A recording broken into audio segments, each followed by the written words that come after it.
Ready? Yep. Go. Live on YouTube. And gonna do And Twitch. the Twitch, the Craig. Craig joins. Now recording. Welcome to the Yang Gang Roundtable. It is 12:23 p.m. Friday, September 18th, 2020. We are a basic income advocacy podcast. I have with me Faye Doney, Faye Koo, Moto, Sheridan. My name is Shale. I'm not sure if Moto is here as a participant. He might just be babysitting our search engine optimization bot. You're muted. Oh, wait. I muted you. I muted you because you had background noise last time. There you go. Okay, Chris, Moto. You can't. I'm there you actually go. here. Yes, I had you muted for a minute there. Sorry, because you had a. Hi, Chris. Hey, Welcome to the show. you Everybody doing? likes it when you come. Are you sure? Yeah, I'm sure. Cool. It's always good to have Wow, you. you're like one of our technical gurus. Yeah, you have a real knowledge base that's unique. It's very different from what everyone else here has. All right, cool. That's it. And everybody respects you because I say you're one of my gurus, the founder of the show. Excellent. So, yeah, there it is. Also, you're There you a go. formidable opponent on the Jackbox games. He's How's very that? good. He's a very good internet arguer, actually. If you ever It's get not into something it. I'm really proud of.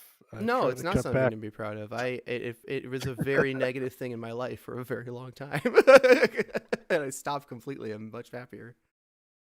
It's not how to actually convince anyone of anything. It's just how to like make yourself. Well- it's how to convince yourself you're right. Like bouncing That's that the thing, though. off of people. works. Yeah. It works just often enough that you don't like feel the need to quit Yeah. in quite the same way for all the negative aspects of it. But it doesn't work often. Just barely enough that you're like, oh, maybe I should keep doing this. Yep, that's about right.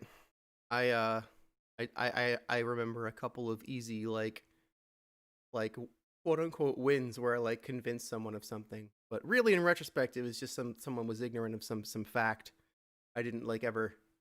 I don't think I ever swayed anyone with some. I don't know what else I would be looking to do other than illustrate facts people were ignorant of to win those arguments. I think it's it's an attrition process, though. It's not like a one and done victory. I think when it does work, it's like accumulation over time, like ideas, and then people just suddenly be like, all right, maybe there's something to this. I don't know, maybe. I think they call them aha moments. I Like, mean, aha. I think that's if it happens that way, it's an irrational process. It's like a process of just sort of accepting a level of normalcy that makes people treat you without contempt. There's a saying our friend Sean is fond of that goes something like, until you suspect yourself of falsehood, you'll remain deaf to my arguments. And I think that's Yeah. kind of true to some degree. I think you have to get somebody who isn't sure about their own position, and they'll get there through a combination of their own experience and Yeah. possibly your arguments. But your arguments will land the most effectively when they themselves are not sure of what they believe on a subject. And the Well, sort of- sometimes argument. Oh, I'm go ahead. sorry. Go ahead. No, go on. Oh, sometimes the process of the argument, right, is kind of like the process of signing up for the Basic Income March, for example, on Saturday. It's really like it's talking to yourself, Yeah. It's a way of processing your own thoughts and emotions, and you just keep doing it over and over. It's not really convincing anybody else or really reaching out to other people in any way, because if you were doing that, then you would have to radically put yourself in their position, right, and think about things from their point of view, Yeah, and only talk about things that are beneficial to them, which is not what we're doing most of No. the time. No, if we're we go just online. bouncing our own arguments off of people in the hopes we can like reinforce our own belief.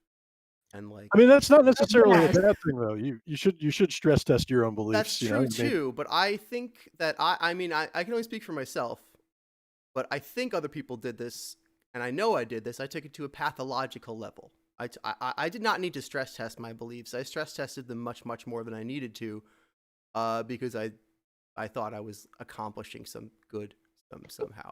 I Well, it feels kind of like going to church when you do Yeah. those, when you go into an internet argument and you're like, okay, I'm worshiping at my church of, You know, my belief system. So, I was just trying to make some guy look bad. Some guy who's like kind of my friend. Always some guy who's like like a friend of me. It's like it's so stupid.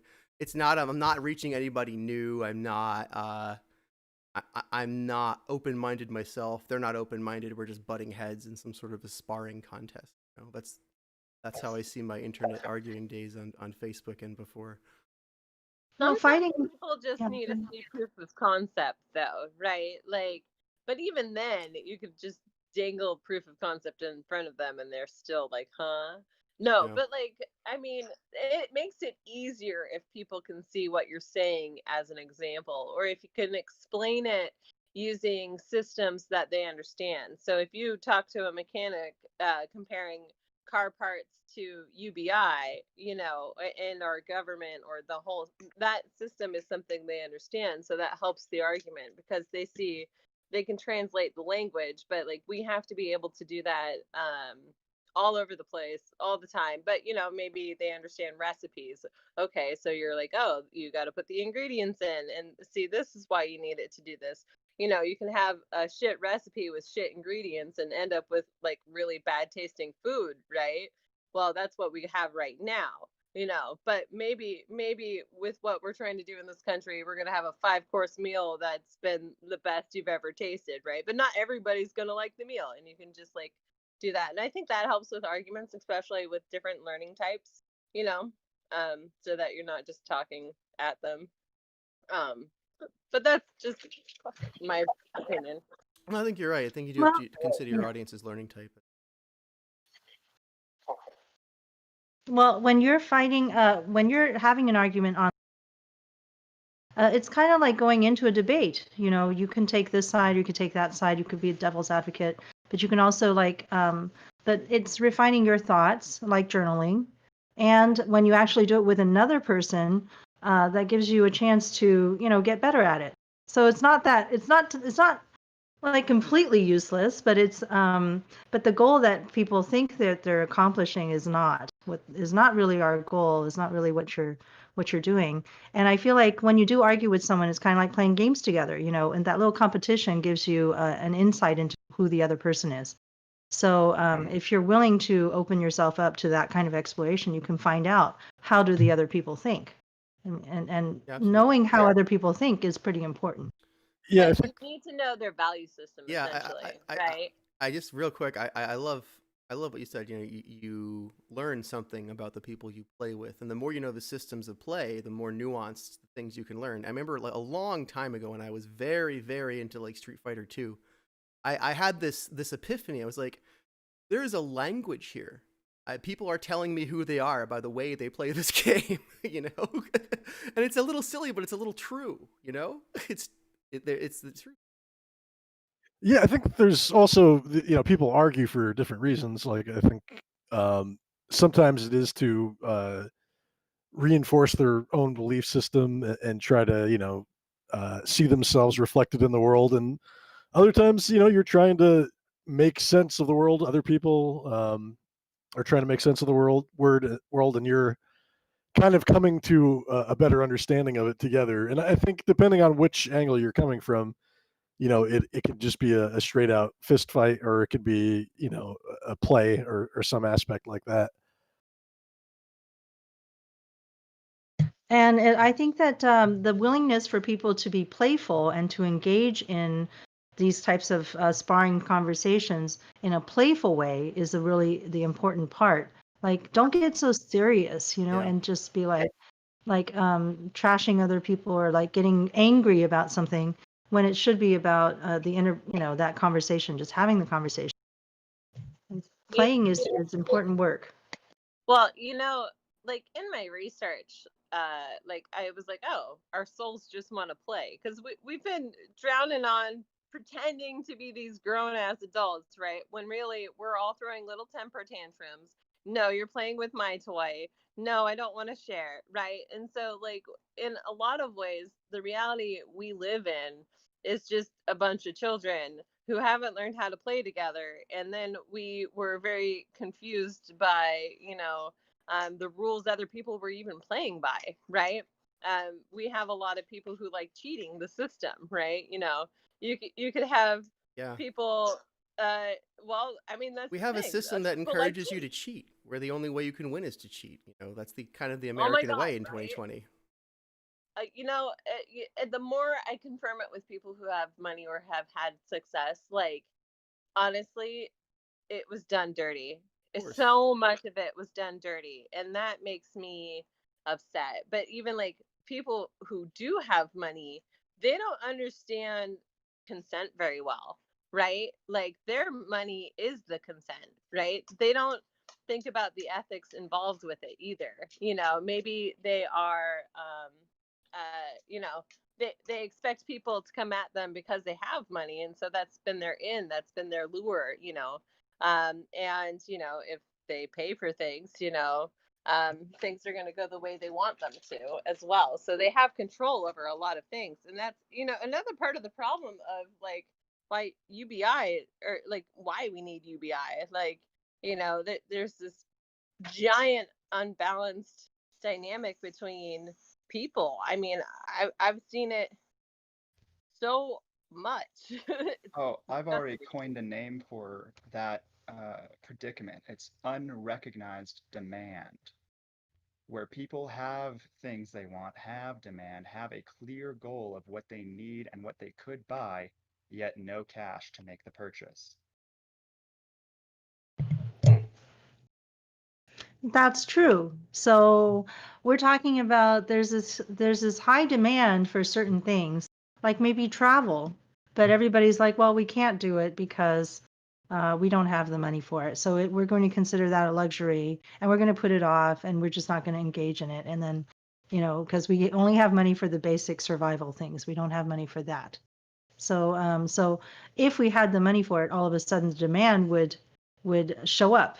It's invisible now, but in the future it could be recognized. The thing too, though, like, let's just talk about travel. That's a good thing. Travel equals diversity, equals you get different perspectives, maybe even culture shock. You didn't realize certain things are happening, right? And actually exploring the world that you live in is how you find the solutions to the problems, right? But we have all these old photographs of maybe these pristine beaches, but you step through the camera into this reality and you're like, oh wait, this is like messy, it's gross, it's nothing like the movies. There's tons of homeless people here. Like, this isn't the camera picture. Like, this isn't the picture I thought I was going to step into. And people don't realize that if they don't travel. But if they don't have money, they can't travel, or they use the excuse they can't. So having a UBI would change the demand, supply and demand, as we see it now, because a lot of unrecognized needs or desires would actually become recognized by the universal basic income, such as travel or other types of practically everything. I mean, there's all kinds of things that we can all think of that we would do if we had a little bit more money, right? Yep. What would you do if you had a little bit more money? What would be some of the things you might want to do? Yeah, I would travel's hire people. What would you do, Faye? I would hire people to help me do things. Yeah.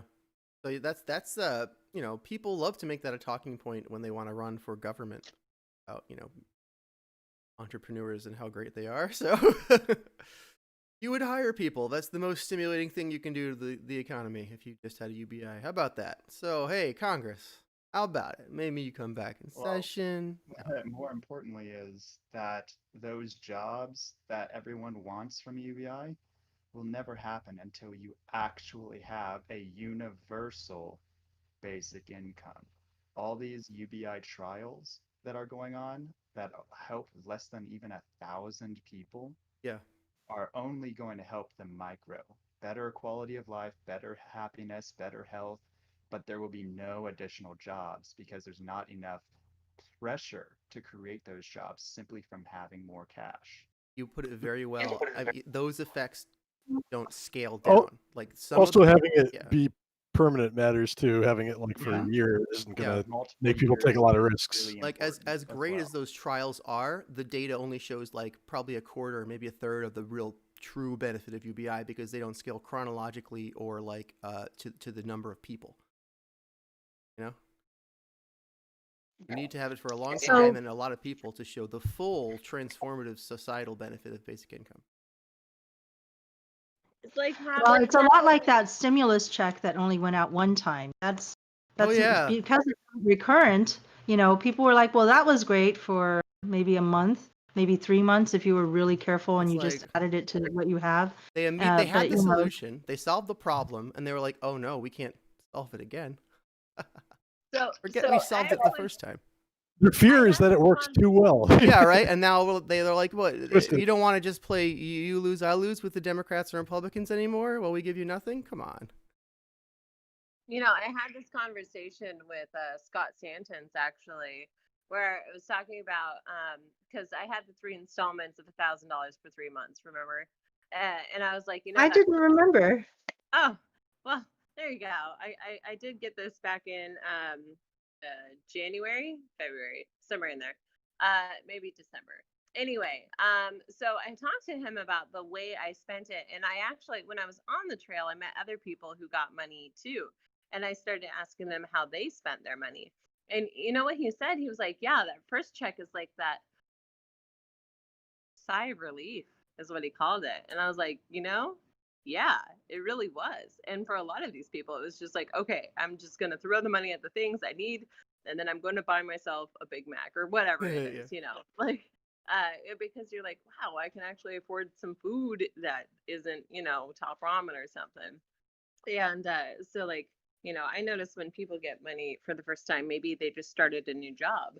They like spending their money on fast food as well. But, like, you know, like, I feel like food tends to be like what they use it on, which is even sadder because they're just hungry. It's comfort. Right? Yeah, just And it's comfort. Basic comforts.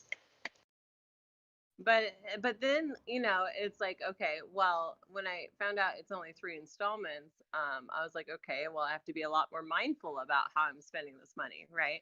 So it actually ended up like slowing me down, and the goals that I had to shift, right? I was like, man, if I have $1,000 for a year, or, you know, every month for a year, I could do this project, and I can invest this much money from this check and then that check, and so I could save, you know. And so, but then you talk to the people who got the unemployment checks. Okay, well, how did they do their money? I mean, I have a friend who was able to save up per unemployment check, and you know, she now has her first apartment alone for the first time, and now she gets to see her kids, you know. But she was able to find a job that was more consistent during that time, right? So, like, it really benefited her too, and her kids. Well, see, like banks understand this. And I think that it's weird that, you know, when we message things, we'll message things a certain way just for this particular purpose. And then when for another purpose, you'll just say the exact opposite. But like banks know that if you have an income, which means every month you have money that's coming in, then they are willing to trust you, right? Because every month you will have some money, and so every month you will pay your bill and you will have, you know, the things that you need. But if you have a lot of money just sitting in the bank, they're still not going to loan you that money for a house. If you have no income, but you just have the money, okay. Well, I have the money. Why can't I get a loan? Well, you don't have an income. It's all about that income. Do you have a recurrent monthly money coming into you? If you don't have money that's still coming in, then they know that whatever you have, you just use it up. So it's getting less. You're never going to pay back if you get another loan or you get something additional input, right? They're like, well, how are you going to pay back? All you're doing is eating what you already have, right? And using up what you have. So even when I would have a lot of money sitting in the bank, I wouldn't be able to get a loan, get a home maybe, because if I wanted a housing, you know, again, the landlords understand this. Again, they're like, well, you have money in the bank. Either you give it to me now and pay for the next 12 months, or how do I know you're not going to just use it tomorrow for something else? So Now they there's all no everybody trust, wants to right? know you have an income. Yeah. But then you can't get the loans because you don't have the money, or maybe you are a gig worker, right? And you're maybe even consistent about getting that income in, but like you're getting it from so many different sources. Like, we are not catering to the people who get money from other sources. But you know what? If you're not getting that loan, you're still needing that money, right? That need didn't go fucking away because you didn't get a loan, right? So what Well, happens sometimes then? it does. You just say, I just won't open a business now because I can't afford it and nobody will give me the loan. Yeah, right. Like, I can't get a loan. I can't get a credit card, okay, unless I put money down first. And like, because my credit's bad, right? And I could get a co-signer, but I don't want to put that burden on anybody I have, right? But that even goes for apartment living. What if I was getting out of a bad relationship and the only person I know that can co-sign for this lease is my ex that was abusing me? How does that help me, right? And so we have all these like things that make it so difficult to do anything. But then, again, we incentivize dark money in a lot of ways because, like, oh, I guess I got to get this money from under the table now. Like, means So testing this of is any why kind incentivizes dark money, which is This one of the is- big reasons we need a basic income. You can still be denied a job because of bad credit in 39 states. That's Nice. insane. Nice. Yeah, denied income because you have bad credit, so you can't pay back your Excellent. debts. Very strange. Yeah. Fantastic. But and the thing, this is why my parents, my mom in particular, was very careful to set up her retirement in a way where she would be able to have some income still from. So she owns a second home, right? She got herself a second home because she knows, even in retirement, if you're just sitting on your retirement money, right? If you don't have an income coming in as an old, now you're retired, you're not working, and Social Security, whatever, that's not going to get you a chance to get a loan. So the only way to get another loan if you suddenly need money for something, if you want to do something, is if you already own property, right? Because then you could at least rent out your property and you can get an income stream from that, or you can put your property up for, for a collateral or something like that. Oh, yes. But how many people can afford to have two homes in their retirement? Right, yeah. So it's very interesting. Like, yeah. But then you think about assets. Okay, let's talk about assets for a second. People put their money into these, maybe a yacht or a second house or whatever the asset is to them, right? They literally already spent the money. The only reason they would ever sell that is in an emergency, right?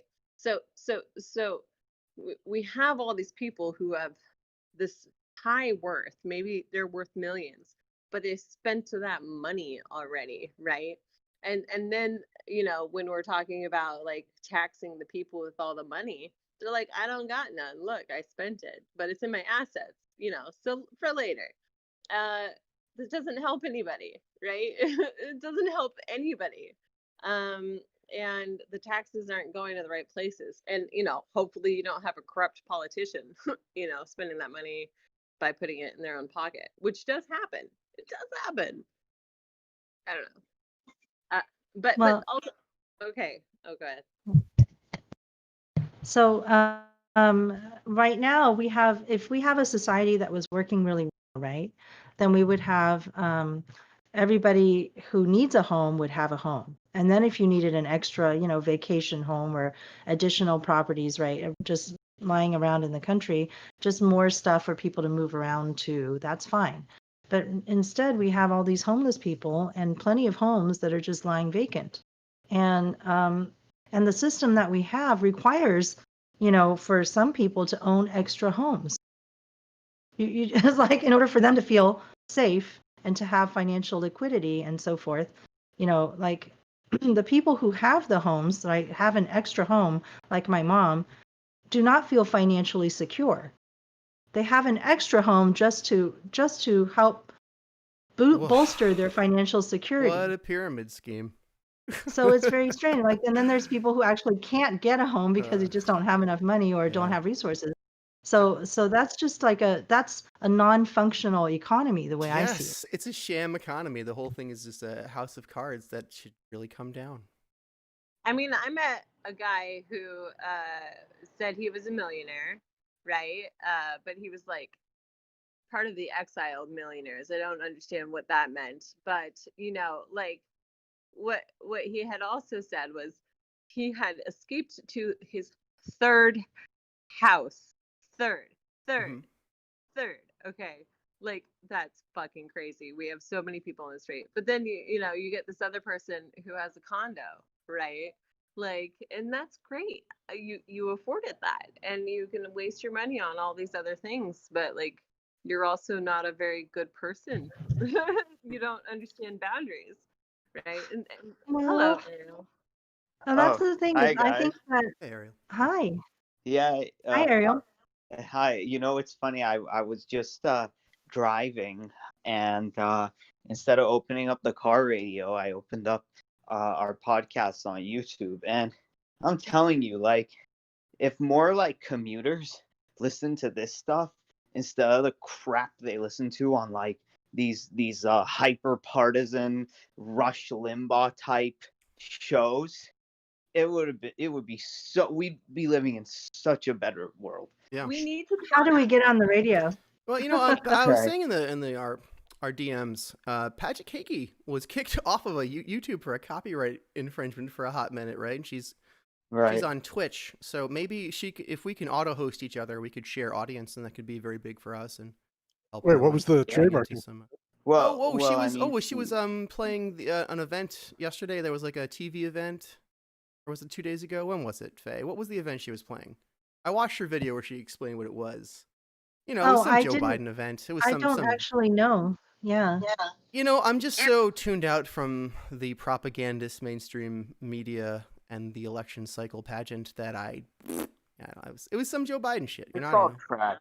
It was the media going, "Go Joe, you're gonna stop Trump," whatever. Well, I had asked Matt and Zach and Matt, Matt of the Zach and Matt show. Mhm. I had asked him on the Yang Gang Report Live before, YGRL. How does he do it? Like, he seems to have every clip, right, of Andrew Yang speaking practically anywhere. And he would, broadcast that like within minutes, sometimes faster than those CNN or whatever could get it up on their websites. And they certainly didn't have clips of just Andrew, or like the stuff that would be specifically interesting to Yang Gang. And he would just, broadcast all these things. I'm like, how do you avoid, that copyright infringement type of thing? Because I'm often hear Paget, she's very careful. She'll really try to stick to the format that they are requiring of her. So if she can only do 10 minutes of something without getting in trouble, she'll do that. Or if she can only do a minute and a half, she really tries hard to stay within that boundary. And so I said, well, how do you do it? And Matt said that he puts it up there, and a lot of times they will basically flag him, right? They'll flag that recording as belonging to somebody else. So if CNN sees that he's put up something that they were, that was their broadcast, they'll claim it as theirs, and then but they'll let him keep continue getting watchers and getting views and take the money. So Right, yeah, there's it's an interesting thing. I don't know some why. quirk Yeah. of the YouTube, rules So is what like I remember it was a live from, stream violation, which may be different from a video violation. I don't know. Well, for Yeah, the I think that's the issue. for multiple news sources, I believe that many can claim the same clip, and they all just get a split of the ad money. Yeah. So instead of just taking no money and trying to fight it, most YouTubers will just say, yeah, whatever, we'll half claim that just to get some money. Mafia system. Basically. This is capitalism. Paget is in here. Well, at least her Yes. Discord profile is. Thank you for joining our server, Paget Kagy. We are honored to have you. Right. So she's in the server, but the thing is that just like a little wink and a wave, or is she? I don't know, man. Well- Why would you read anything like that into it? I think she's on the server like anybody else. Just here to be here. Maybe she'll talk She's to probably us. just Right. exploring Yeah. to see who we are. Yeah. I think we should Yeah. show her that we're We're a group of dedicated Yang Gang Yes. who are 100% behind her stream, and we want people to know that she's going to be on Twitch just like us. We're big fans. And so hopefully she'll come by for a Jackbox game or something like that, and we can get to know her in a different way, and Yeah. also help get the word out to gamers that who are primarily what Twitch serves, but Yeah. more and more young Yeah. people who are interested in politics are also on there like us. But yeah, like when I was listening to you guys in the car and you guys were talking about like arguing and how it doesn't have to be like killing each other, and I said yeah, but like that is the paradigm that has ever since like I've been born. That's all it is. All that they do, and this is why our politics is so toxic. It's like CNN, MSNBC, left. We're always gonna like jump to that. Fox News.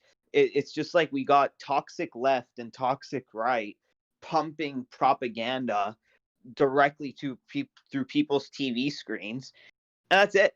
It's like, So and they then aren't responsible for giving us the truth, though. It's not their responsibility. That's ours to find the actual truth in the source. Yeah, no, right? yeah, for sure. But I'm not saying They that. started from a platform that used to be, like had higher standards, in my opinion. But nowadays, but you know what? I've also been hearing about a lot of government cover-ups recently. So I don't know. The world is crazy. Well, I'm saying that it's kind of it's sad because you know what, like the big lack in this country is a lack of critical thinking skills, and where does, if you think about it, it's like, where does critical thinking develop?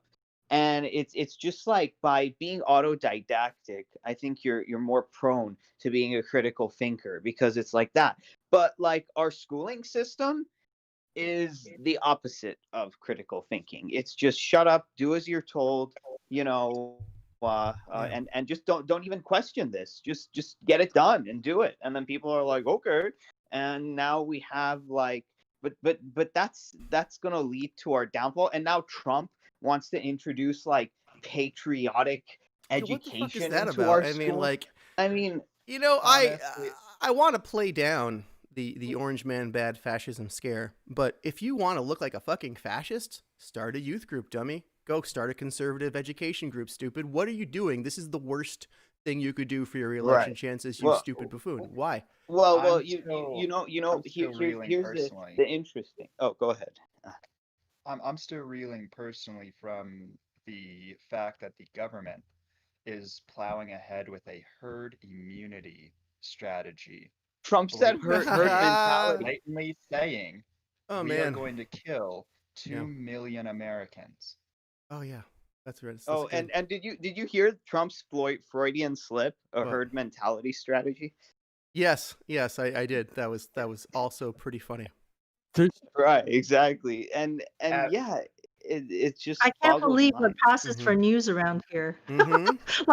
Like our entire news cycle is just Twitter gaff after Twitter gaff, or like speaking Right. gaff. It's like, I remember when I was little and I was watching, I think it was this Bush Senior was on TV and they were doing debates or something, and my parents were watching with me, my Chinese parents, so I'm sitting there watching, and I was like laughing at the way that he talked, because there was something about the way he talked that wasn't, I can't even remember now, it's been so long ago. And I started laughing, right, as a girl. And my dad, turned to me and he said, you shouldn't laugh at, the way that he says things, or mistakes that he makes, because, this is going to be somebody who is, I mean, he's in charge, so he's doing really important Oh, that's things. all So the more you need reason to to be listen critical of the him. What a bad message to send to a child. Well, I mean, you can laugh at them because of the way their Yeah. intonation or But I whatever. think You can laugh at Napoleon. They used to call him Pio he Nate. meant Shale more They- like it's not a laughing matter, as in this is serious. Oh, like, okay, like this like is, very okay. yeah, is that Like, what I he yeah. thought you were being Yeah. chided, Like, like don't yeah, like, criticize you can- this man. No, Yeah, okay. no, he meant this is Not not a that you laughing shouldn't Right. criticize, but like laughing at his nasal tone of voice or something like that. That's what people used to call Napoleon. right? They used to call him Payone, which meant like straw in the nose or something. Like he wasn't like the way he talked. Like Ben We can't hear him anymore. We don't have a recording of Napoleon talking, but it's like, you know, he was a short person. You know, people would laugh at you for various, you know, that kind of thing. But that's not really you know, the I real think problem. it's like So if you're laughing at like Mussolini or Hitler before they came to power, but then it's like, they were all oh, laughable people, right? They were like right, Hitler yeah, was but then what they ended up doing, what they were able to control and do, you know, was it's and then unbelievable it how much was power it it wasn't took them. so funny when they got the power. It was funny like before they had power, but then when they got the power, it wasn't so funny anymore. Right. It was like a tragedy. It's like, yeah, and you know, Shale, when you mentioned like create like a youth group, actually like that's actually what I was a part of. Now here's the interesting part. It's like, you know, there you know, like the groups like Turning Point USA and like Charlie Kirk and all those people. So I remember when back in my day, like I was very pro Israel. So like who was like the most pro Israel you can get? The conservatives, of course. So what they do is like they make it fun. It's like they hype you up and they're like, yeah, we're conservatives and stuff, and they like take you on trips and like, you know, they do all this like fun stuff for you, but it's all under like, you know, we are like this hive mind of like conservative ideas in like this toxic culture of like liberalism. And it's funny because they think like they're the part of the counterculture, they're the part of like the nonconformists, but inside their own systems it's like the most conformist you can get. You know. Yes. So Is that relating back to the herd mentality gaff? Because that's the thing is I that think so, yeah. it's funny that he makes stupid mistakes, but he's not the problem is that he's really believes that, you know, like he really doesn't know anything about you know, all this stuff that he's trying to say he knows better than the CDC and he knows better than the scientists, but he doesn't know any of those things. God, Yeah. I mean, it's just him. I mean, the thing is like we have a culture that's so stupid that's based on a popularity contest. It doesn't matter if you have the right ideas. It doesn't matter if you can solve problems. It's just like, oh, he's so popular. He's so fancy. He has so much money. But it's like, okay, but like is he doing anything that's like really helping? Well, Because Trump is yeah. kind of an aspirational figure for a lot of people. I think he's Right. accessible for a rich guy. Well, He looks like he's somebody. He like if you just took your average like American dude who's like just has dreams of being rich, like from playing the lottery, and they like try to imagine how they would act as a rich right. Well, person. yeah. That's Trump's true. selling that back to you. He's not That a rich well, person's rich person. this is why like back in the old days there was this like Vietnamese guy who was like selling real estate, and he was all like, "You want to be like me?" And he was like on his yacht, and he had all these like girls surrounding him.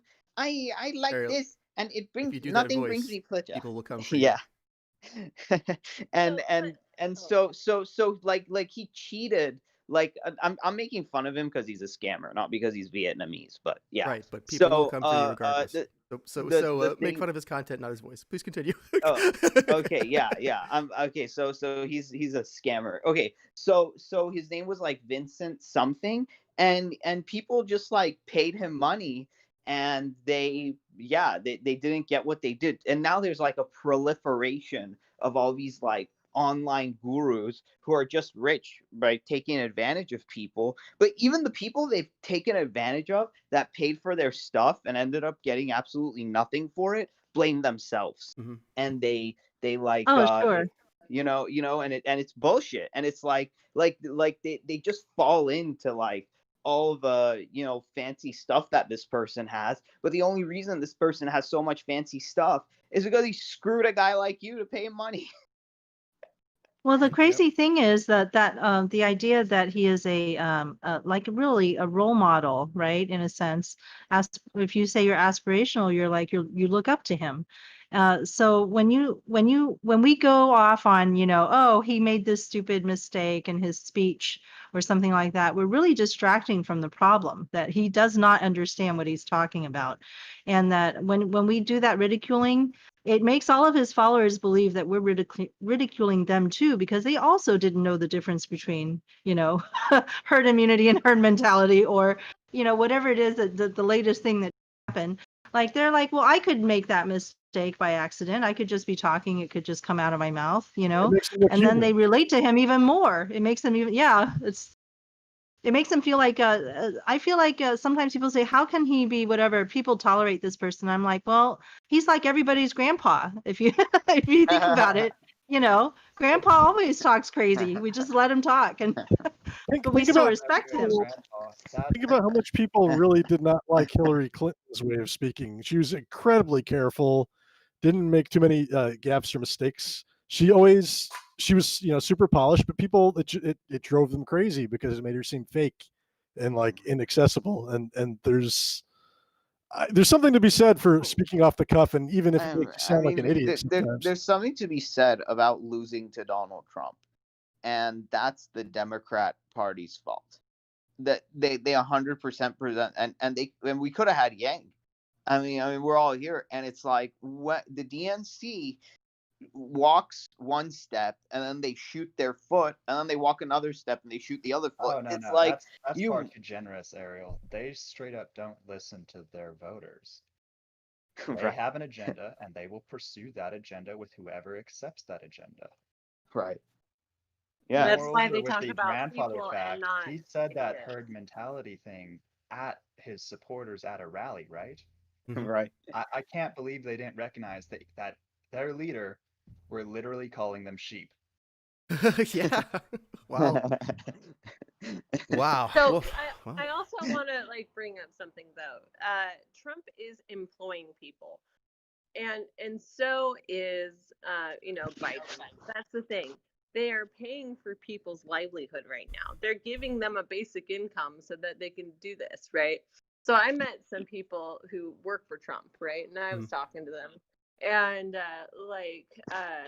the gal who was getting petitions signed, she's getting paid to get these petitions signed for whatever agenda that person paying her wants, right? So she's getting money for how many signatures she gets. But she's got this other person who works under her, and I talked to that person too. And they have a bunch of people under them, right? And so this person that worked for her,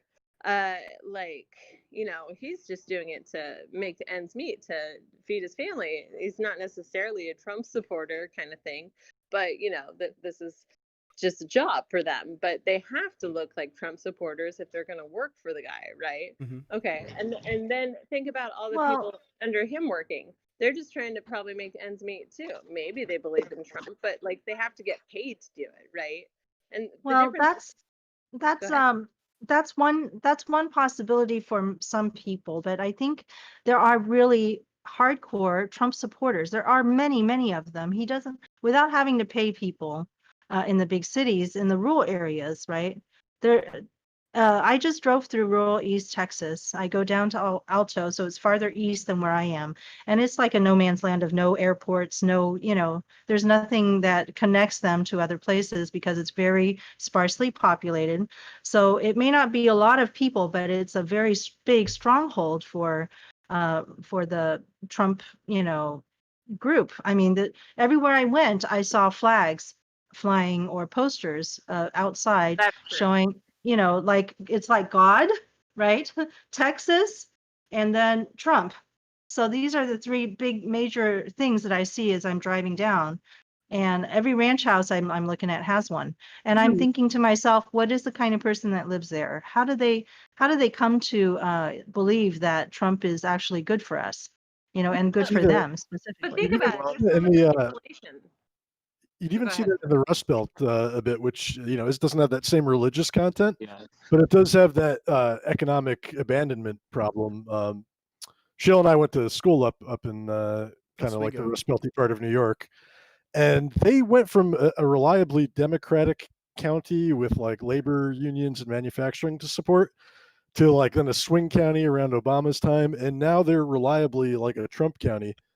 And that's just in, within not like even like a fraction of our lifetimes that pivot happened. And I mean, I And feel like I don't know. I don't know if the Democrats can get them back. Well, that's why it's Faye. talking about like forgotten. It's like everyone with just a high school diploma, and like the Democrats' message of like just shut up and like go to get more education, voted for Trump. I mean, that's no secret. But like he hasn't really done anything for them though. Yeah, but I can address why they think that he does or he will.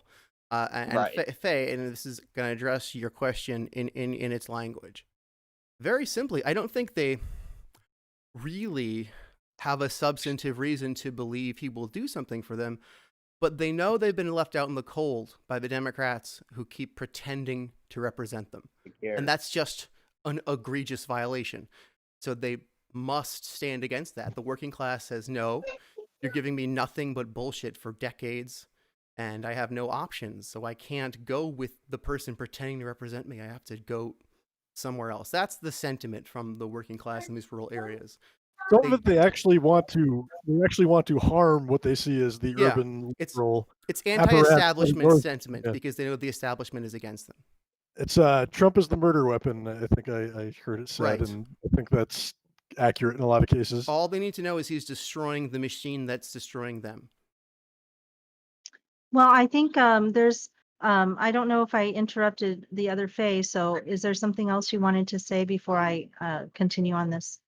Oh, go ahead. Go for it.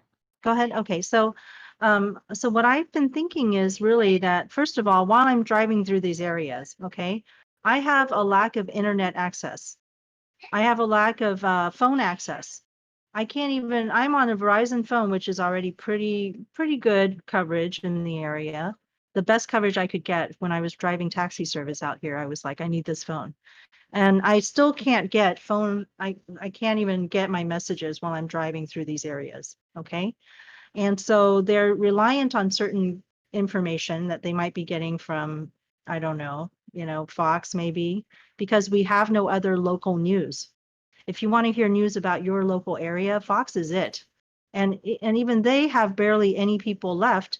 Okay, their staff keeps coming and going. When I've met the Fox stations like that actually produce live news about our local areas, every time I see them, it's a different reporter. And it's not because they have that many people on staff. When I say, well, what happened to that other person? They left again, because everybody's trying to find a better life. If you're a young person that's able to move around like a reporter would be, right? You're able-bodied, you're doing all this. Why wouldn't you go to a bigger city if you can get that job somewhere else that pays more?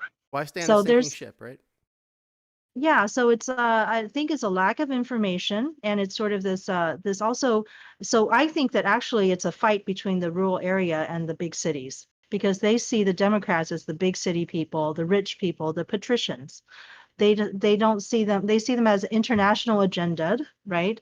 It's all about somebody else. It's never about us. So it's a pervasive feeling of neglect, like Shale was saying, but it's really more about an internal fight. Because if you talk to these people and you say anything about California, for example, they will say, well, then go back to California if you don't like it here. If you don't like it here in our area, if you don't like this rural life, then go back to wherever you came from. The same way they would say to somebody who says, oh, I like Taiwan, or if I like, Canada, why don't you just go there? This is the same thing they just keep saying over and over. It's really like an internal, but they don't want to say, they want to say America is only the rural area. That's what America is. It's not the big city. It's not you. Right? This is a foreign country from the perspective, I mean, it may as well be in a lot of cases. So I wanted to bring something up about what Faye just said. Okay, so think about it. Like what you're saying is you have no connection to information, right? Unless you are receiving free information. And so we used to have, it was easy to cover up things because we didn't have the internet, right? You found the one guy with the one camera, break his camera roll, and you've covered up something, right? You know, you maybe have one pastor in your city if you're in rural America, and you believe whatever he believes because, you know, you don't want to go to hell. Okay, man, I've gone to a church that, wow, right? Like, this is indoctrination. This is shaming a child. Even it was just bad, right? And so, like, that is a small town, and then you have, you know, so you have these people with these belief systems that might actually be causing more harm than good, right? And then you have all these people who are hiding maybe how they became successful as well, you know. But like, it's easy to have cults in small areas, right? And I say cult, I'm just saying that as in you're following a belief system that is harmful. And, you know, that's a very vague, not really defining what a cult is. We know, like, there's more to that, but like, it's harmful. And so, like, then you have no money, and you have this guy who's like, I will save you as well. So you don't have all these outside resources to double check information and fact check. You don't have other options because nobody else can reach you on your free service because we can't afford to give you the information free in the way that you can see it, right? And so it's a lot of isolation, which is another thing in relation to cults, you know, is isolation from information and other people, you know. And I'm just saying this because, like, it's easier to control those people, right? And that's just a sad thing, because if we had internet access all across the US and people had access to like fast like technology, even if on their phone, you know, they could have a video call with somebody in a different country. They could have conversations with other people, and it would be way more enlightening than Fox News, right? I don't know. Anyway, rant over. 100%. Well, yeah, we need to find a way to get information out to people, and so they can naturally. I think that That's why very these slowly, incumbents keep gradually. getting voted in. Sorry, I just need to say that. What'd you say, Ariel? I think That's why all these incumbents keep getting voted in, because of this. Go ahead, Faye. yeah. But if we are able to find some way to get to the rural areas and actually include them in the conversation with the city people in a way that is not like where we're not ridiculing somebody for not having this information. That's the main thing. Is just expanding that social group so that the two are come together in a social group rather than being separated so much. If you're separated forever, there's this natural segregation that has happened between the rural and the big city areas. And I'm going to have to say it's going to be up to the big city folk to take that step to go out to the rural areas, because rural members actually have to go to the big to do a lot of things. And there's another level of resentment for that. I can't get medical care unless I go to the big city. You know, I can't participate in politics unless I go to the big city. But then think about the people in that city, though. Like, I heard a story where there was these 3 people who believed some crazy, wacky stuff that, like, there was, I think, 3 of them who were like, oh, nobody's running. I guess I'll run, and we'll just win together, the 3 of us, and we'll just, you know, have control over this small little town because nobody else was even running, right? And nobody else wanted that responsibility, and they're like, all right. But they believe stuff that isn't very humanity first, let's just put it that way, right? But imagine that on a larger scale with all the rural areas. And like also like a lot of people in the cities are kind of like suffering too. And I mean I think, I don't know, Shale, do you live in a city, or is I live it in like not a large city, like a medium city. Like I mean, but look, like people in the cities don't even have enough money to get out to the rural areas. No. So Shale and I live.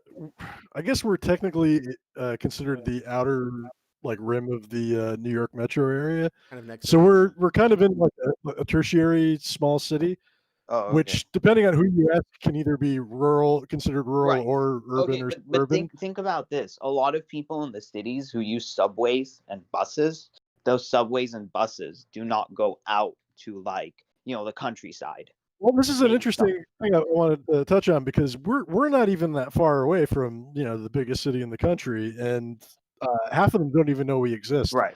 It's pretty amazing. Like uh, Like with all the budget cutbacks an that are hour coming away. from from COVID. They're talking about like scuttling our train line, which we pay taxes for, Right. but it's like an afterthought at best Mhm. within the FDA system. And so you don't even really need to get that far away from the big cities right now before things like become kind of an afterthought to you. And Right. like there's definitely resentment here towards the city, and we're Yeah, plugged we're not. into it. Yeah, with in the big cities, and we're not saying that there aren't poor people who, it's not your job specifically as a poor person in the big city to handle this. I'm just saying that that that rural people do know some things about the big city because they're forced to go there. You have to go there to get certain things that you can't get. So it could be something as basic as healthcare. Like I was told, for example, that there is nobody who does plastic surgery here. And plastic surgery sounds like something that's just for vanity, but it's not. Sometimes you need reconstruction after like a car accident or something like that. And so you have to go and like they don't have certain types of imaging things at the hospital. And we are like one regional hospital in my town, but we're serving a huge community that doesn't have any other, right? So there's a lot of interesting things that are going to bring people, and young people are always sort of headed out to if they can make it to the big city, they think they can make more money. And so there's sort of this sort of flow of people, and the people who end up in the rural communities feel extremely neglected, honestly. So it's like they might not act that way. They may act out in the opposite. Yeah, we don't want any of your big city. We don't need any of your federal benefits. We don't whatever. But the reason is every time they've ever needed a benefit or needed something, it didn't come, right? And so they believe that they know things about the city because they're forced to actually enter the city, occasionally see what's there. And but people from the bigger cities don't have any particular reason why they ever have to go out It's also kind of area. cool about it is you've got Yeah. also you can be like, all right, well then just move to the big city, but the big cities are so unaffordable right now that it's not really an option. It's a walled garden. You can't get in there even if you want to. So then that you have like that compounds any resentment you have, because not only is that not are you not there, you feel like you're not wanted there, even if You're you not worthy. you can't Well, if become a you go convert. from a small town to a big city, okay, so I grew up in a very small town, okay? Kindergarten to 8th grade was 63 students, okay, to like put things into perspective, okay? It was isolated from the world. I was there from 2 months old to 18 years old. I never really went into the city. And and when I did, it was because my mom was very religious and I went to church twice a week, okay? So my interactions with the city was church folk and maybe some groceries sometimes. Okay. So when I turned 18 and I was on my own, I had one of the biggest culture shocks I could have possibly had. I was not ready for what reality was. I was like, whoa, this is nothing like I thought I would be like, right? And just imagine anybody from a small town going to a big city. That's what's happening, right? But then there's this overflow of information you got to process. And if you don't even know the language of the world, and the predatory nature of other people, you're vulnerable, right? And so you go into this, and then maybe you get traumatized, which is what happened to me, over and over again because I didn't know the rules of the game because I wasn't taught, right? And so like then eventually I was like, oh crap, I gotta just relearn everything I've ever possibly known because it's not the way the world works, right? And so, like, if you have no access to technology and you live in an isolated bubble like I did, like everybody knew everybody too, right? But I didn't even have friends in middle school. That's, so I became a social butterfly because of that in a result. But like, if you don't have social skills and you enter a big city, then you're also lonely and you're feeling rejected because like if I can't do it on a small scale, maybe I can't do it on a big scale, or vice versa. I don't know. But like, Well, but the whole you're in a community. the way that you socialize is different. And Yeah. people don't all know you. Like in your small town, everybody probably knew your family or you or somebody that you went to school with.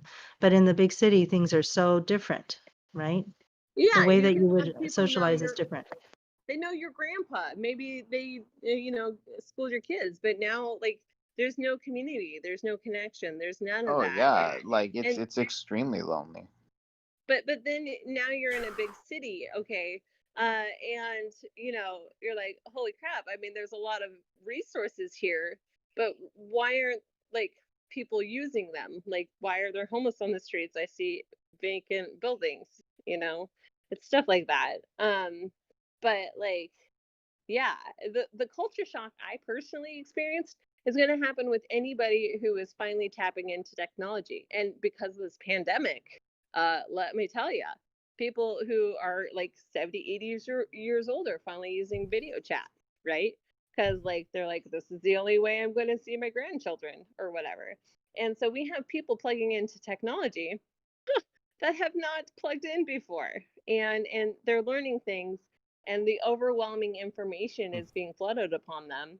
And to them, maybe they came from a small town like I did and believed the world ran a certain way that it doesn't, right?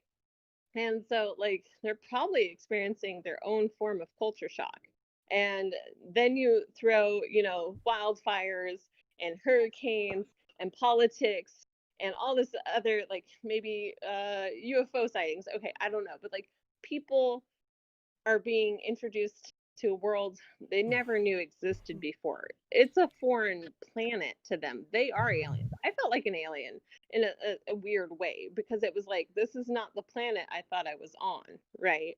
So there's so much difference between different cities, especially rural and urban. And we want to lump everybody together into America, but America is not. It's at war with Right, itself. yeah. And not It's to mention like the suburbs. That's not city. That's not rural. It's just a bunch of houses, just like there where everybody has to drive into town all the time. So it's well, it's another totally whole different thing. Yeah, yeah. and I'm from It's a the whole suburbs. I'm a suburban. Yeah, even right in the, exactly I don't feel comfortable in the big city either because right. it's so different. Yeah. Yeah, yeah. Actually, But I liked this. I always really liked the big city in a lot of ways, but like once I started to kind of try to like network into it, I think that's when I started to lose a lot of my taste for it, just because the way of networking and the way of and like sort of the class assumptions that come with it are just a lot different than even what you'd find in the suburbs, and especially in rural areas where it's more uh, just kind of geographical. There, what school did you go to? Do you have an Ivy League education? Do you have state school, or are you do you have capital? Are you faking it till you make it? And there's just a lot of elements there that I want to say make it difficult to form friendships in the same way that you do elsewhere. sometimes I call it a poison Ivy League. Is it that bad? Twice Ivy League. That's pretty Is it good. as bad out west with that? Pretty Like pretty good. with like degree obsession? I trying to figure Credentialism? out. Yeah, is it as big a deal on the West Coast as it is in the Northeast? Because What is? like Not in Credentialism. okay, Oh LA Credentialism. is not like that. for sure. Mhm. Like in the West, like it's all like freaking credentialism, especially in California. It's like, oh, UCLA and like, oh, Berkeley, and it's like, so different what? set of Like, skills. who gives a shit? It's like Hold I on. really It's don't much care. worse in Northern California than it is in Southern California. Where in Southern California, the people who have made it still wear shorts and don't have like they don't even have a uniform. But in Northern California, you need to have you need to dress up and look good. So Right. Yeah, and I'm like, okay, so like you went to like all these like prestigious schools and you have all your degrees. Like, what do you work in? And they're like, oh, I'm still looking for work. Like, okay. I work in fiction. I work in image. My image. Right. It's like Well, it's like and It's LA pretty for funny. me, it was like the language here and the people here. Like you can go to a bar and they're talking about movies and stuff, right? And it's just casual. That's what they expect. And it's turn another person and they're like waiting to be discovered, right? And so like the Right. theme of this city in LA is movies, movies, movies, right? It, it's But you go to a different city, such as yeah. Portland. You know, Portland's all about coffee and hippie right. or I hipster. like Sorry. Portland. Portland Portland was sounds very I love nice pretty good. when Portland. I went there because it was so green and people were like a lot like the more north I go, I think I enjoy it more than in the west than the south of it. Have you tried It Canada? yeah, Vancouver, so Right? nice. That's where I went. Talk about expensive though. I took a seaplane ride once. That was pretty fucking Seattle kind of has its own thing, its own weirdness though too. Like it's yeah. not the same as New York's, but there's definitely a type you're Huh. supposed to be Yeah. there. Now the dumbest part was like, oh, like you may not get any like really good job opportunities with like good pay with a degree, but at least when you go to like that dinner party, like you can tell them that you have one, and I'm like, so what? It's like I don't give a damn. It's like about this. Look, I'd rather be like happy on the inside and have everything that I need and I enjoy than like caring about people's perceptions of me. Yeah. So, That's it's just kind of like the etiquette is different in each location, in each region, right? Etiquette was such a interesting like practice because there you have a fork on this side of the plate. Like do you eat with right. silverware even, right? What's the etiquette of a different country? You're eating with your hands, right? Right. And people don't understand anybody's etiquette these days because we're a melting pot and we're speaking different languages in English. And we're like, oh, well, I thought, getting, being baked was like cooking, right? But really you're talking about drugs or, the maybe even labeling of stuff, like Coke, okay, Coca-Cola, right? Maybe somebody is like, oh, drugs. And the other person's like, no, soda, right? We're not even like communicating in a way that's actually efficient anymore because the signals are messed up. I met this one person You have to think, does this person speak my language when I'm talking to them, even in English? And Well- you have to tailor your language to them and not, don't expect everybody to understand you. Well, I met this one person who said so many things that could be taken like a sexual pun, okay? Something, ha ha ha, giggle, man. giggle, the way they talk, right? Yeah. But like it didn't even register in their brain that they were making an inappropriate comment. And here I am giggling. But then you have TV shows where they're like SpongeBob, they like subtly throw in adult humor for the adults, but the kids are regurgitating that humor and saying things that might be interpreted by an adult as inappropriate, and maybe they think, oh, you must know what this means, and so their mindset changes because they think you're speaking the same language but they're not, right? And and this person is quite knowledgeable, but maybe like what happened there, they were just so innocent, right? But like the world is so corruptive, and I'm like, oh my gosh, was I like that when I was 18? I don't know. Well, that's the problem I think in our country right now, is that we're framing it in all the wrong ways because we misunderstand each other. So when the rural people are hearing that was a racist remark or you were being racist, right? They're hearing, oh, you're attacking me because they're still on the old definition of racism. I think people of other races are beneath me, and none of them are good people, right? And they think to themselves, I'm not like that. I don't think that way. I have family who is married to people who are of different races. I have, I'm taking care of my little, and yet they are participating in racist remarks or racist thoughts because of what the things that they're are proposing are very dangerous to immigrants or dangerous to other people, right? And so it's like they can't hear it because the language that we're speaking doesn't match up. When you say one thing, they hear a totally different thing. When you say, why don't we use the words he Like, first we should ask people, do they want to be he or she, right? And they're thinking to themselves, what the heck are you even talking about? Of course, there's only one. It's, they can't even think Well, about these think types of about how cultural. they've translated all these other languages into English too. So if you're learning Spanish, como se dice, how do you say, or is that how you say it? I don't even know. But how do you say is what the word is, right? With an American accent, yes. You did good. But the thing is, like, my favorite phrase to use with people is like, what does that mean to you? Define this word, right? Because like literally people will be talking to all sorts of stuff and I'm like, whoa, whoa, whoa, whoa. You're making a lot of movie references and I don't even know what that word means, right?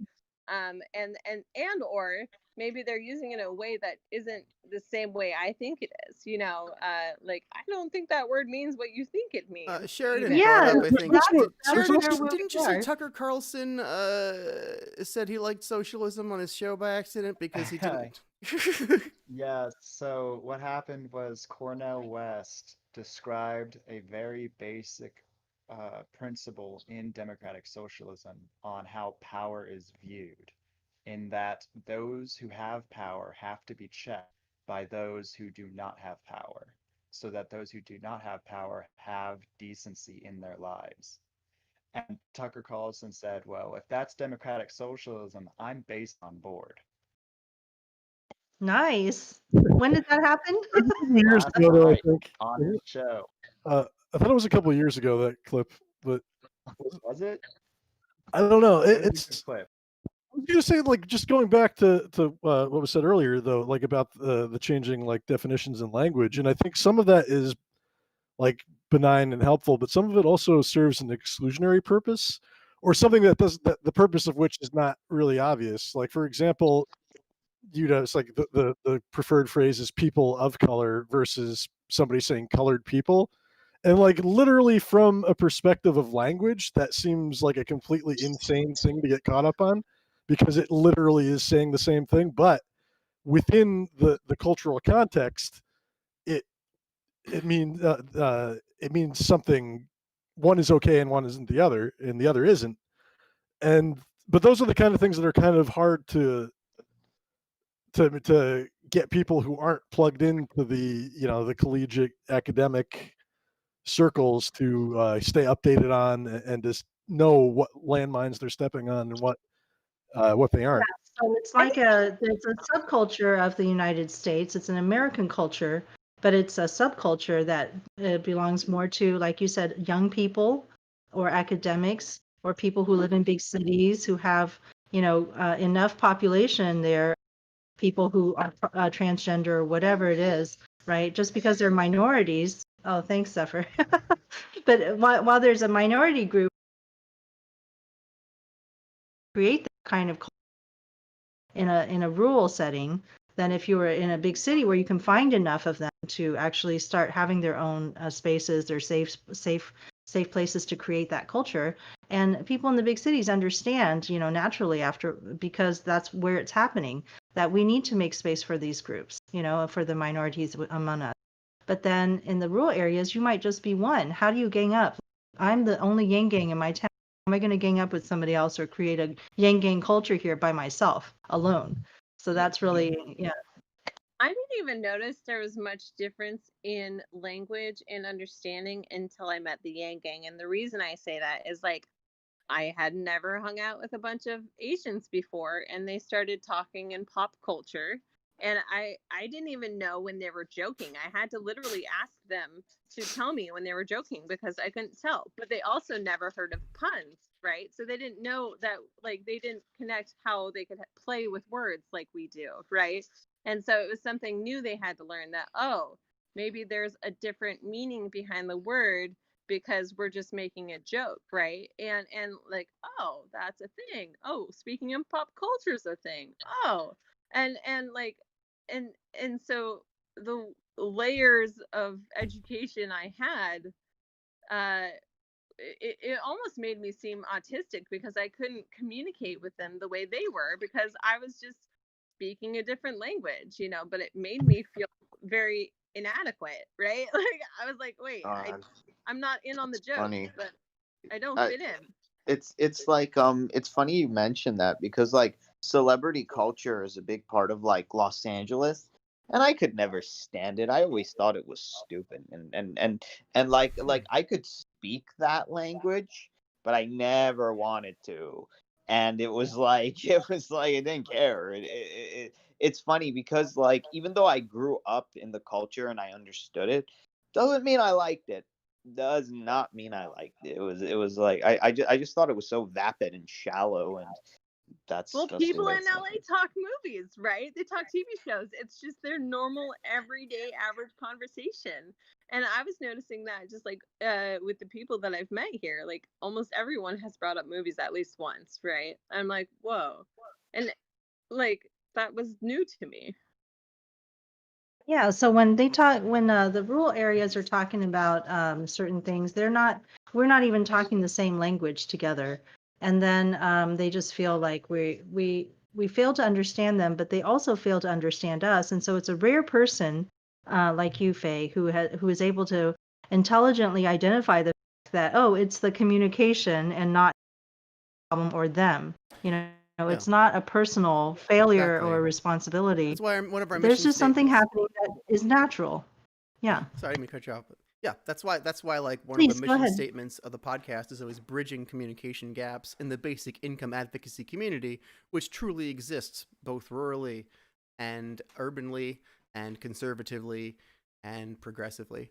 Right. And we have And to connect all those people. Win. and it's Because Andrew funny. Yang is successful because he is always optimistic that the other person, if given the same set of circumstances and same sort of facts and Oh information yeah. that everybody else has, or that this other group, then they would start coming closer and closer to But solutions. and If you think about all the same information, you're given the same input, the output is going to be more and more. now here's another thing that Shelly talked about, bridging these communication gaps. It's funny how like we never learn when we're young unless like we had a parent about like how the economic system in which we live under actually works. And you'd at least think like we sure you get like an economics class in high school that talks about like the history I of did not get that. bartering. Oh, okay. You do. Okay, yeah. So you don't. And then the interesting thing is like when the schools, if like Republicans are about like, oh, we're all about like capitalism and our capitalist society and free markets, we don't learn jack shit about any of that when we're in school, and then we're just like thrown into that world. It's like not teaching a kid how to swim or anything about water, and then just throwing them into the ocean without anything to float with. It's so bad and it's so But stupid. but think about that too, You know. is if you were low income and I had a friend of mine who was African American who didn't know how to swim, and I was like, well, that's very interesting. You're quite old. Like what is the holdup is because they didn't have that education when they were younger, and so now they Yeah. develop a fear and a aversion, if you will, to water and swimming, because then they're like, well, I didn't learn when I was younger, but they don't realize, you're an Yeah. adult now. You can learn anything. Yeah. Everything's Y- It's yeah, so hard to that's learn true. financial literacy when you have no finances. So if you had a basic Right. income and every young person had, Well, money that they had to handle, I think financial yeah, literacy would and be about as common of as course, literacy, of course, what was it? This African American friend of yours, if he lived in a place that had no pools and had no water next to it, then he'd never learn. I mean, right? So the interesting thing is like then like I really want to tell some of these conservatives, well, if you think like capitalism is so amazing and the free market is so amazing, then how the hell can you explain that none of it is in the education that we get, unless it's like some special private school or it's from parents, and then they say no, but providing that education requires money, and that's communism. It's like, what the hell would you it's just so stupid. Well, city folk Yeah. won't know about hunting, right? They will think maybe it's unethical, right? Yet people in urban areas are like, well, I killed this deer and it actually helps feed my family for a while, so I don't see why that's unethical. You're buying burgers, right? So like they don't even see the disconnect. But how dare you kill an animal? Well, no, there's a lot of skills that you learn, and it's actually quite good for survival if something bad happened too, and so the justifications and like reasoning is different, because one person's like, how dare you do that, and the other person's like, do you not see the irony of what you're doing, stuff like that. Yeah, when But done responsibly, culling animals from the wild is not actually bad for the environment. Maybe better more ethical than keeping chickens penned up and cows penned up with no, Yeah, I mean, deer no don't have but freedom. natural it's keeping predators in down a the lot of numbers places. of natural animals too, like like we are the predator, and we can keep these numbers in check so that the land can sustain the amount of animals, But like, or go ahead. even when you live in a city, I know that for a fact that some people who are like mentally handicapped have like a caseworker assigned by the government to help them with their like everyday needs, for shopping and this and that and the other thing, and they have a lot of help provided to them from the government. Now I'm not now the amazing thing is like, okay, take a person who's like not mentally handicapped, but they need some kind of help. It's like we don't even know how, the electrical systems in our own house works, or like, the plumbing systems and all that stuff, or like when something breaks down. It's like, I'm not saying that everyone needs to be a handyman or a plumber or an electric person, but it's like, it'll be nice to know these things. So instead of like learning about like, polynomials or how to graph a freaking parabola, like they could send some kind of person to our houses to say to like, hey, this is how your electrical systems work, or these wires, or like whatever, I mean, I like, have why no not? Well, problem with actually, a that populace that knows how to graph a parabola or understands polynomials. It's just that's a higher order, that's a lower order, priority than a populace that has enough money to take care of itself and plan its life. Well, that's actually what I was going to say, is that as a math tutor and somebody who loves mathematics, right, and really feels like the country is lacking in this education, I would have to say that the real reason that our math is terrible is because we don't do enough real life things. Like I literally have students who come to me and as sixth graders or something like that, and I ask them, about fractions, and they're having trouble. And so I say, well, imagine you have a pizza and you have four friends and you need to split it up or whatever, right? How would you cut it? And they would tell me things like, well, I've never cut a pizza. I said, well, have you cut up a cake and shared a cake? I mean, like, have you done some of these things that are just everyday things? Like if you're gardening and you're cooking and you're making things and you're fixing cars, you're going to come up with a lot of numbers. like And those like numbers are the basis of why you need to know about Oh, numbers, yeah, right? yeah, exactly, Faye. And I think like a lot of people who grow up in like homes where like they're either a caretaker or a parent like does everything for them, it like cripples them. And but they don't, like, I didn't realize it. Like I was just playing my video games, but it's like it's like because the parents only say, you know what, all you worry about is doing well in school, and then like all this other stuff, they just do it on autopilot and they take care of it for you. But it's like, okay, but like they don't even, and then sometimes it never even crosses your mind. It's like, oh well, my parents just do that stuff. Okay, I'm you gonna know? actually bring up a story. Like my grandfather thought that because he watched his dad do finances, right? And that's his style of learning. Well, he thought his kids would learn by watching him. Fun fact, we didn't, right? Not all, or well, my my family. And so, but like, because that happened, like I didn't get to learn anything by watching either, because my mom didn't learn it by watching, right? It needed to be explained and broken down and like practiced, right? But I mean, Yeah. it's like expecting someone how no words.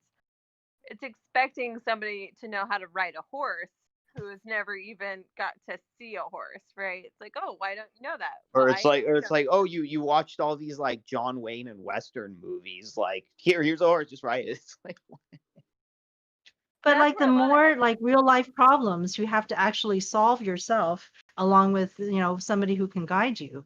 That's how you learn the math. And like, for example, parabolas, right? If you knew that you had to learn about parabolas to calculate where your rocket is going to hit, and you had a chance to build rockets at home, I mean, that would be really fun for a lot of boys, I think, and probably a lot of girls, right? So like doing that kind of project together is what's going to get you to be interested in parabolas. If you never have to actually do anything with them, you're like, why am I learning this? I mean, It's just really like frustrating. geometry and pool, right? Like you need geometry and to be good at pool, right? The right. game. And if you never play pool, maybe you never want to learn geometry, because like No, but no. Here's you know what really bothers me? It's like when people say like, oh no, schools shouldn't be involved in any of that. People should just kind of learn by themselves, and if they didn't learn by themselves, it's their own fault. And then I'm like, okay, hang on a sec. And it especially bothers me if they have houses. It's like, do you have, a house? And they're like, oh yeah, sure. And it's like, do you pay property taxes? Well, why don't you just get those property taxes and use them as toilet paper? Because when we have schools that aren't teaching you the basics and crippling people, and then people come out like confused and dazed and not knowing what to do and like on the brink of like not making, anything of their lives, that is your property taxes that you might as well be flushing down your own toilet. also Well, they may. depends on the environment you're going to end up in, right? Like if I learned everything in a small town, I've only learned how to live in a small town, right?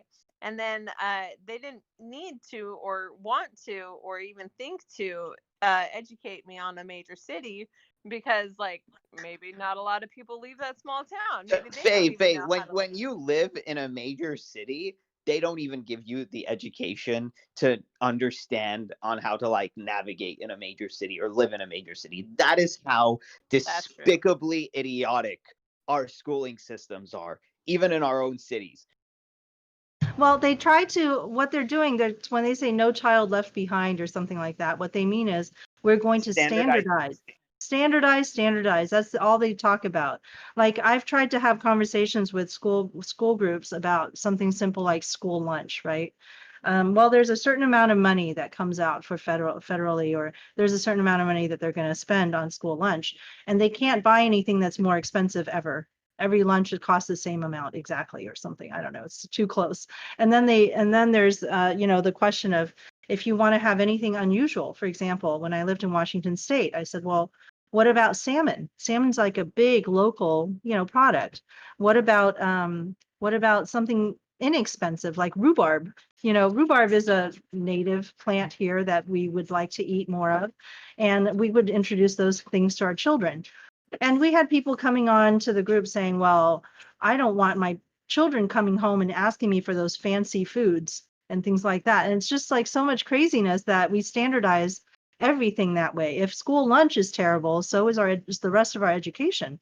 When you have committees telling you what the children should know and what they should think, and the teachers don't have a lot of input on that, like what are they ultimately going to be tested on and have to learn this year. It's just not individualized. It's just so, It's you know, grotesque.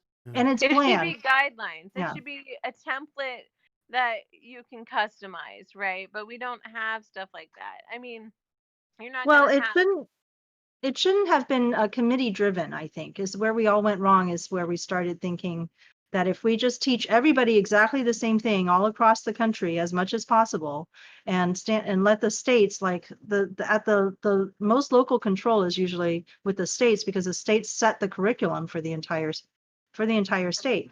Morons. It's just too much. Like we should have made it not mandatory, and it should have been like a pure good. Like if you want to learn something and the parents and the children decide together, what is good for them to learn, we should be supporting that. Especially in like economic disadvantaged areas. Like the first thing should be like, oh, like what are your family's like main concerns about like affording the rent or affording another payment? or something like that, and like what can we do as schools to like help or to explain the situation or something like that. It amazes me how that's not even like an afterthought.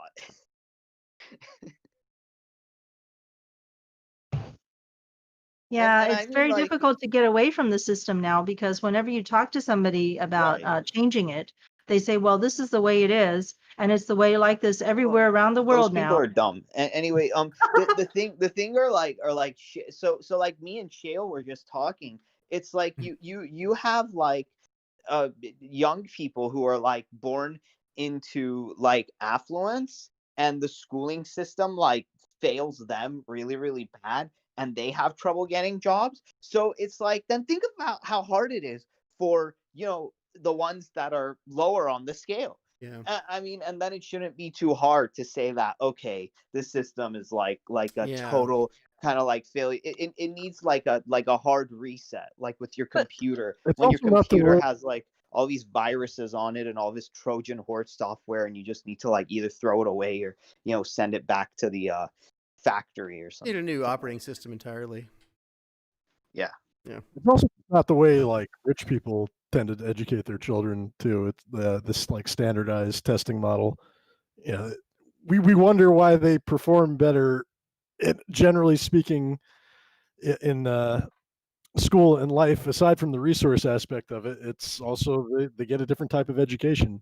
They learn Right. different things, and not and to some degree, you know, you're being trained to be a disposable worker in a lot of public schools. Even if you're a child of like the richest family, you're still trained to be a disposable worker. well, think about You it know. too, though. Like, if you come from money, you're trained how to be a giver, right?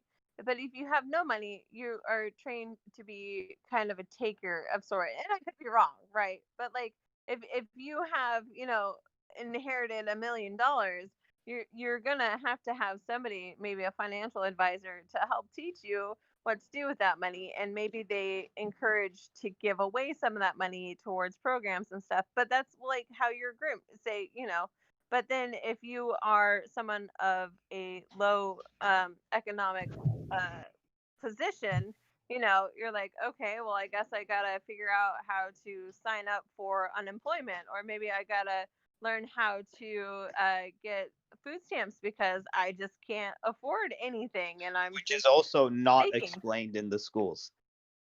Well, I'm gonna push back a little bit on that because I think there are people who Please believe do. both.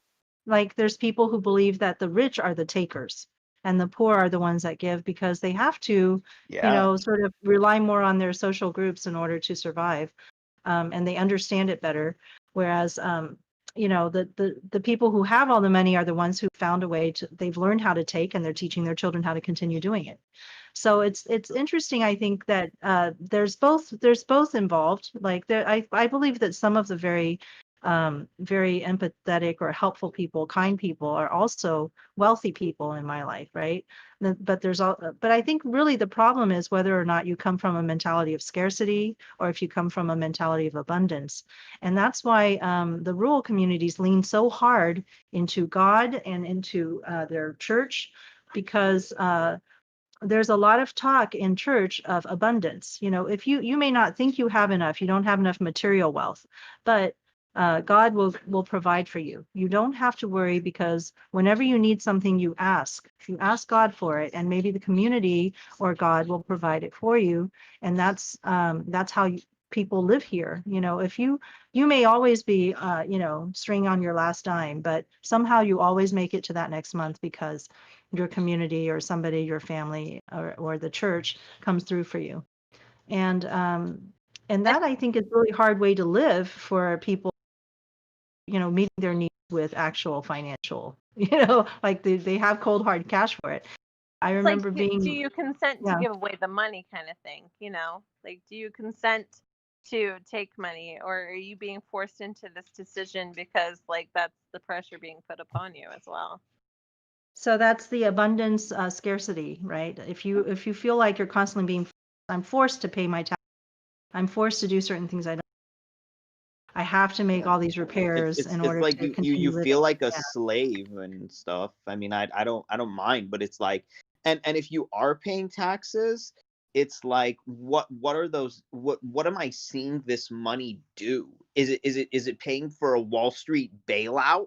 Why the hell is like my hard-earned tax money going to oligarchs who already have enough money themselves? Now, okay, now if I'm seeing my tax money and oh, let's say like there's always this homeless person that I saw on the street and they didn't go away, but then I started paying a little more in taxes, and then I saw that that homeless person was like fed and clothed and in a home, I'd be like, oh, okay.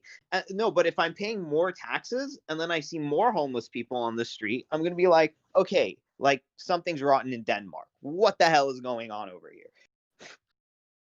That's exactly what's So, happening, yeah. though, is people are paying in and there's more people on the street and people are padding their pockets, with, government funds. Yeah, that's And, disgusting. That's but it's evil. happening. That's sick. Yeah, well, that's why we need like an evolution in this. That's why we need Yang, because that the direct $1,000, it's like boom into a person's pocket. None of these middle bureaucrat, corrupt people who are gonna like pocket any of that, because it's not for them. It's for the people who are suffering. When money goes to the people who are just cheating the people who are suffering, that's an evil country. That is a sick country that needs to be fixed. Well, I wanted to push back against that a little bit too, because I think the point of the abundance is that once you really feel like you are safe and you have enough, then you wouldn't care so much what other people are taking or having for themselves. Like when you watch the rich people as a poor person, they're spending all this money on just like a Botox treatment or something, and it's not necessary. It's just we make these judgments about people because of where we come from. We don't feel safe. We don't even have the ability to meet our basic needs, and so then now we're going to enter into judgment about how these other people are doing things. But that wealthy person could also be supporting a lot of people. Maybe they're helping their entire family. And we don't know other things about them. We just make judgments, right? And so I think the real problem is that we can't bring people into that abundance mindset until we have money that is like an income, that is recurring, that can never go away, right? And that can only happen if the government and the society to make it that everybody You is cut out going to there, live in Faye. this Could you repeat that abundance last part? mentality. That can only happen if what? The government does it. Well, the only way that you can get the reassurance for every single person to stay in that abundance mindset, stop judging other people about how they spend or how, is to have a universal basic income. Right. And that has to come from the government. A society has to make the decision together to provide that income for everybody and that sort of assurance. Right. And I this feel like a is lot of people are happy with everybody fighting each other and comes Problem, out it's yeah. so Those and who people gets gross. lost still don't behind. care. And what do you do to make them care?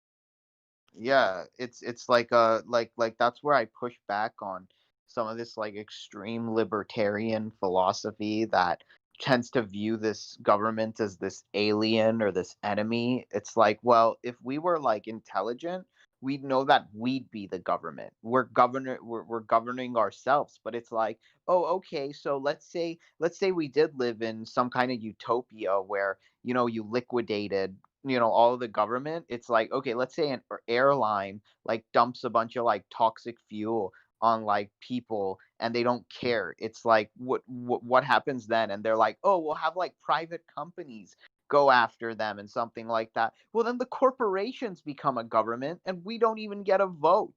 It's like so ridiculous. There's no way really to not have a government, if you define the term loosely enough.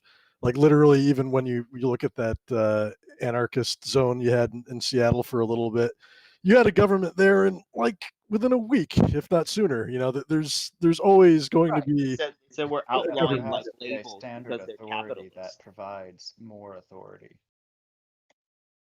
Well, I think if you think about the government as being, something that solves human problems and coordinates people, yeah, if you have two people, you already got, you find a system of government because Yeah. what do you do about it? And then that's your government right there. With a lot of the libertarian philosophy, especially at least like the kind of old school right wing one. It wasn't so much that they didn't want a government; they wanted a government that would be only responsive to them within a like certain limited context that they found it useful to be responsive in. Well, there's a word for that. It's called selfishness. God damn. Like, Yeah, use pretty. it, everybody. Okay, well, we are headed. We are almost at the time when we started late today. Do you guys want to go a little longer, or do you want to go ahead and sign off now? I You can't wait. have to do But laundry, you right, guys- Faye? Why don't we sign off so you can do this laundry that you...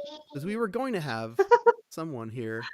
I'd invited a friend who we were going to talk to about UBI, but didn't make it. So maybe another time. Next But time. Faye graciously stuck around instead of doing her laundry. So why don't we sign off now so you can do your laundry, because we got a couple more shows coming up this Well, weekend. I'm probably going to end up. What I'm going to do is probably end up going somewhere else and finding a place to stop and get some more clothes for Zephyr, because I have enough clothes. Mhm. But Zephyr can always use more because he's a little kid and he's Yeah. growing really fast. So thank you very much for joining me today. We were, I don't think we need to be concerned about not, because we can go on for a good long time. Sure. Yeah, we can. Right. Yeah. Easily about something that we're passionate for. Oh yeah. I'm Faye Koo and at Palestine Math. If you would find me on Facebook, I'm at the Yang Gang Report, and we do live streams there on Facebook and YouTube with Annette the Peacemaker. Tomorrow, the reason I needed to do laundry was because tomorrow I'm going to that in Dallas, and I believe that States. And so if you are traveling or if you're out away from your home, you can still find a place to participate. Just go to the basicincome.march.com and find a demonstration near you if you're interested in supporting the universal basic income. That's tomorrow, right? Sounds good. Yeah. Yeah. There's a car That parade is in tomorrow. LA.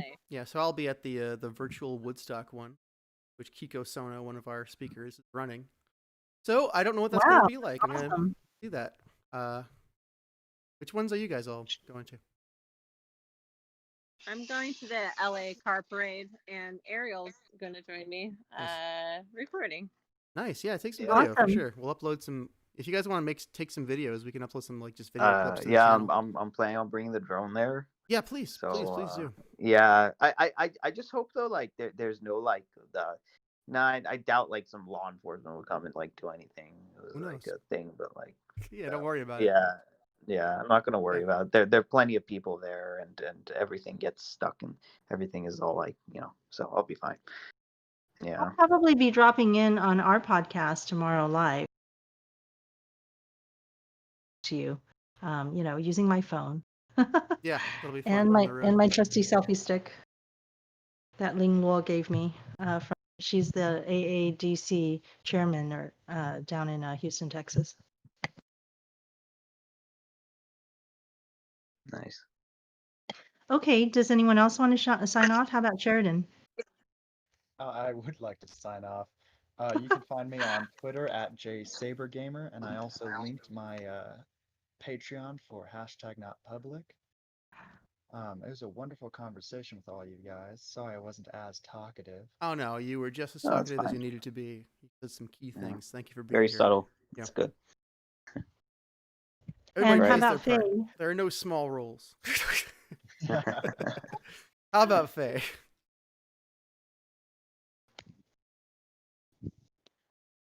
Do you want to give us Okay, your and Twitter? my Twitter handle. Yeah. Is Tisdoney, Tisdoney.